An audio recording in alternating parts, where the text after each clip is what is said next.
I'm Jill Quinn and I am CEO and founder of Dementia Forward, a regional charity in North Yorkshire, covering North Yorkshire and the city of York. I'm always amused by the fact that York is not considered as North Yorkshire, but it is in our book. I think when I think about leadership, it fascinates me now as an older person, reflecting back, that the signs are often there in very early days. And so I do go back to one particular occasion. I come from Cornwall, but I'd moved away because my father was in the Navy and found myself suddenly back in Cornwall, but being treated like an outsider. That was really interesting to me because I was thoroughbred Cornish, but there was this kind of like a mimic of a campaign going on in the playground. And it was that people who didn't come from Cornwall had to stay one side and people who were Cornish stayed the other. And I was so cross, I think that's the best word, so absolutely furious about, not just for me, but for the other people who ended up in our little group who weren't allowed on the other side of the playground, that I actually got quite motivated. And I went and found teachers and I said it wasn't good enough and it wasn't fair and we needed to talk about it. And I ended up eventually worming my way into a position of head girl simply because I was willing to speak out. And that was kind of the beginning of me realising that I had a bit of a problem with things that weren't fair. There were two things there. One was moving house a lot had made me quite a confident person. I was always the new girl, but I got used to being the new girl. And then secondly, that I had a bit of passion, I suppose. I didn't realise at the time, but now when I look back, it's been there all the time. And it's raised its head a lot because when I finally got into work, I always say I wasted a lot of my time in retail, but I suppose it's a good stomping ground. It's where I learned stuff like health and safety and HR and all that dry stuff. But very, very quickly found myself managing DIY superstores of all things, a very male environment. I'm a very short person. I used to go around in high heels trying to make a bit of an impact. But I just realised that somebody else saw something in me that I didn't, because I found myself in positions where the imposter syndrome was huge. Why am I managing a DIY store? This is ridiculous. And all these older men that I've got to manage, but nevertheless, I made quite a good fist of it, actually. I do feel like I wasted that time because where the real fun started was when I left that to start my family. And I realised I was in a village and there was nothing there for children. So I started a toddler group. And then I realised my children were getting a bit older, so we needed a play group. So I went and did the qualification. I raised funds, I battled with the parish council, set up a charity, and we started a play group in the village. And there was a kind of pattern forming really here. I love that feeling of, it's so powerful. The voluntary sector is such a powerful place to be. You can make things happen. From there, of course, kids grow up, decided I would stay in the voluntary sector. So I left my play group for the school to run, and I went and joined a big national children's charity. The only reason I'm not mentioning it, the name of that charity, is because this is the next pattern. If I found myself in a position where I couldn't sort stuff out, I either had to try and win, and if I couldn't win, I had to leave. And I've done that now, I realise, 3 or 4 times. I've done it 4 times, yeah. I didn't like what I was seeing, and I couldn't change it, so I had to go. So I left that, I worked for another charity, another national. I ended up working for a large national dementia charity, and all was well. And then the same thing happened again. I couldn't change it.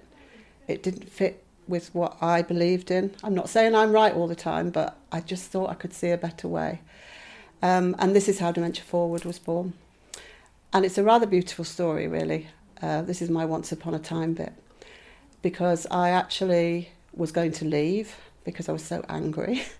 And I went in after the Christmas break, and I always used to make my team sit down and do work-related New Year's resolutions. And so I had to share with them that my New Year's resolution was that, in fact, I was going to leave.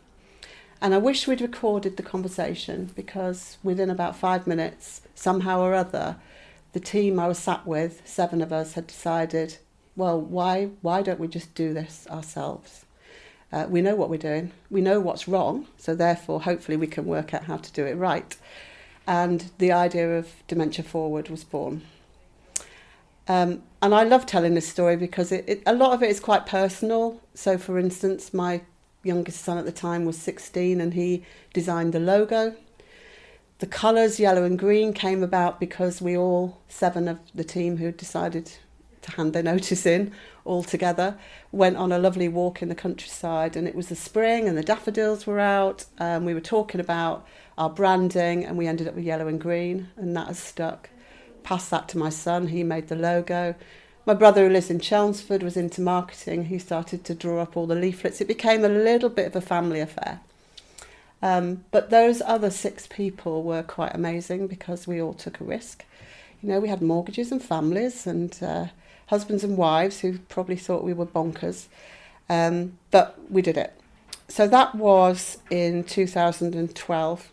And the vision was to have a fluffy charity in the Harrogate district, something we could really contain, really have richness to it, a lot of depth to it. So that was the plan. But here we go again. It's just this thing, this sort of like somebody else realises you've got something that you don't know you've got. And people were looking in on Dementia Forward and were asking us why we were only doing it in Harrogate. And we basically had come up with a model that really worked. So then the contract that I had negotiated with this other national charity came up for grabs. But we were realistic enough to know we couldn't do the whole of North Yorkshire in one go. And we took it piecemeal until 2 or 3 years in, we realised, no, actually we can do this. And it was up for grabs again. So we took the whole of North Yorkshire. And North Yorkshire is huge. But we've never looked back. And a lot of the reasons for the success of our charity is because we have been innovative. Because we set our stall out to say we would never be 100% contract funded. I've watched that happen in larger organisations, and I think you can lose your flair and your innovation if you are stuck to a rigid service delivery. So we kept it 50-50, we attracted lots of lovely support, and we grew. And we now have a team of over 60 staff, more importantly over 250 volunteers, and a model that really works.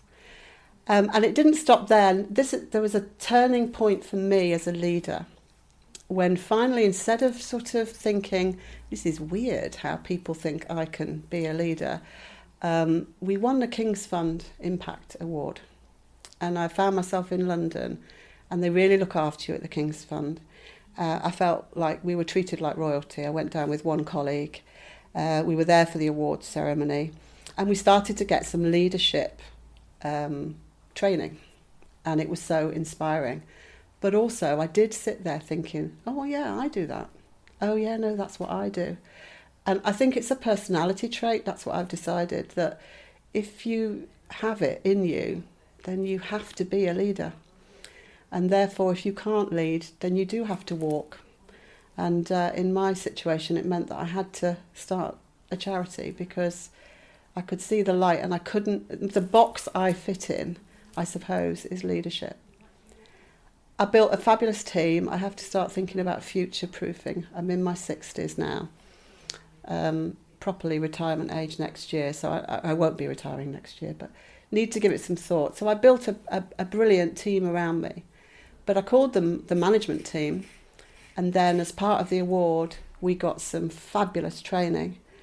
And the first thing that happened in one of those training sessions was the guy from King's Fund said, you're not a management team at all, you are actually a leadership team, and you need to start thinking about the job titles and the roles of this group of people that I see in front of me. And he was absolutely right.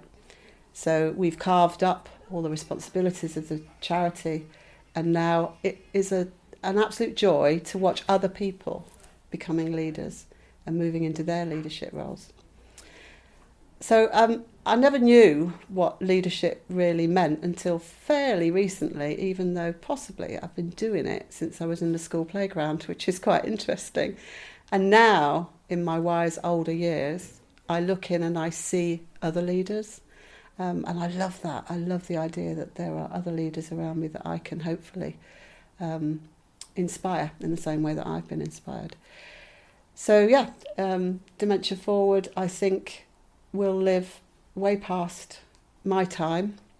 I hope it'll always be a North Yorkshire charity. I don't want it to turn into what I didn't particularly enjoy, because I think the model works. I love that local for local approach, and I think that's where all the commitment and the support comes from.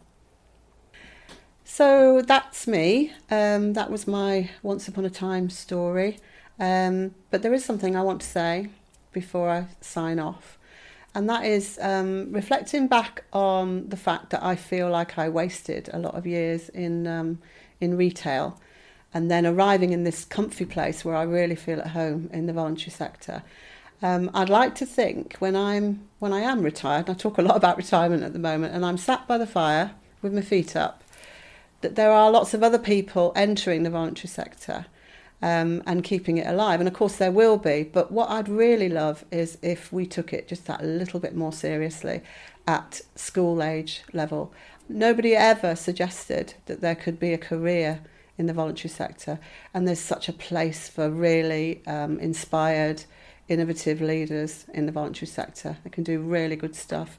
So yeah, a little call to action amongst our peer group. Maybe that's what we should be doing. Maybe we should be really encouraging careers talks on how you can enter the voluntary sector and have a really lovely career doing all that lovely stuff. So that would be my happy ever after, when I'm sat retired, looking back in, knowing that loads of lovely young people are coming through the ranks. Thank you for listening. This is me, Jill Quinn, signing off, and listen in to the next one.